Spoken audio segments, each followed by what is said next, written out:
எடுக்கும்போது முன்பக்கத்துக்கான உயரம் முழு மார்பு சுற்றளவு எவ்வளோ? 34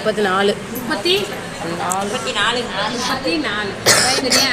பை 3 ஒரு 3 ஒரு 13 11 33 ஒரு 4 இன்ச்சு வச்சா வைக்கலாம், வைக்கலன்னா ஒரு புள்ளி மட்டும் வச்சுக்கலாம் சரியா?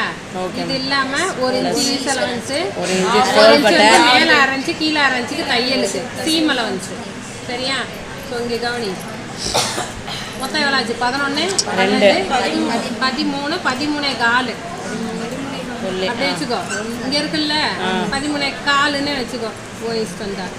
13 கால் எங்க இருந்து எடுக்கணும்னா சீம் அலவன்ஸை விட்டுட்டு ரெடி மெஷர்மெண்ட்லேருந்து எடுக்கணும். எடுக்கும்போது இங்கேருந்து 1 இன்ச்சு தள்ளி வச்சுக்கணும்.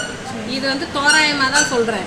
இப்போ நம்ம எடுக்கிற பாயிண்ட் வந்து கரெக்டாக இருக்கான்னு திருப்ப சொல்லித்தரேன். இங்கே பாரு, 1 இன்ச்சு தள்ளி வச்சு இங்கே பாரு எவ்வளோ வந்தது?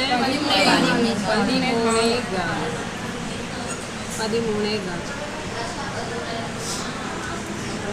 அந்த இடம் மார்க் பண்ணி கிராஸ் மாதிரி போட்டேன் தெரியுதா? இப்போ கவனி, இதை வந்து கோடு போடணும். இருக்க இந்த கோட்டோட கனெக்ட் பண்ணணும். இங்கே கவனி, இப்போ நான் கோடு போடலாமா சொல்லு பார்க்கலாம். இப்போ நான் போடவா? சொல்ல டக்குறேன். சரி தப்பா இருக்கு. சரி இப்போ போடவா? போடவா? சரி இங்கே பாரு, இப்போ போடவா? இப்போ போடலாமா? போடலாம். எப்படி சொல்ற? உனக்கு நேர் தெரியுதா? ஏன்னா இங்கே பாரு, இதை எடுக்காம வச்சிருக்கேன். கவனி, இந்த டிஸ்டன்ஸ் இருக்கு பத்தியா? இதுக்கும் இந்த ஸ்கேலுக்குமான டிஸ்டன்ஸ் ஒரே மாதிரி இருக்கு தெரியுதா? இப்போ தெரியுதா? ஒரே மாதிரி. இப்போ நான் தப்பு பண்ணேன்னா இந்த துணி தான் எனக்கு காட்டி கொடுக்கும். அதனால தான் இதை இன்னும் நான் எடுக்காமல் வச்சுருக்கேன். இதை எடுத்துட்டேன்னா என்ன பண்ணுவேன்? என் இஷ்டம், நான் எங்கே வேணாலும் போட்டுக்குவேன்.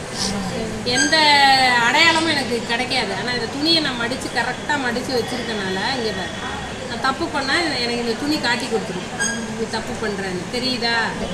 ஸோ இப்போ சரியா இருக்கா? போடலாமா?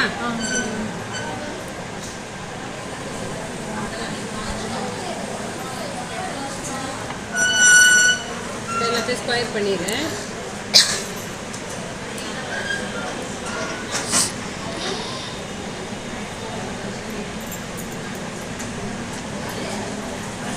சரிதா? பண்ணியாச்சு. இப்போ அடுத்து முன்பக்கம் உயரம் எடுத்துட்டேன், கோடு போட்டுட்டேன். ஆனால் எடுத்த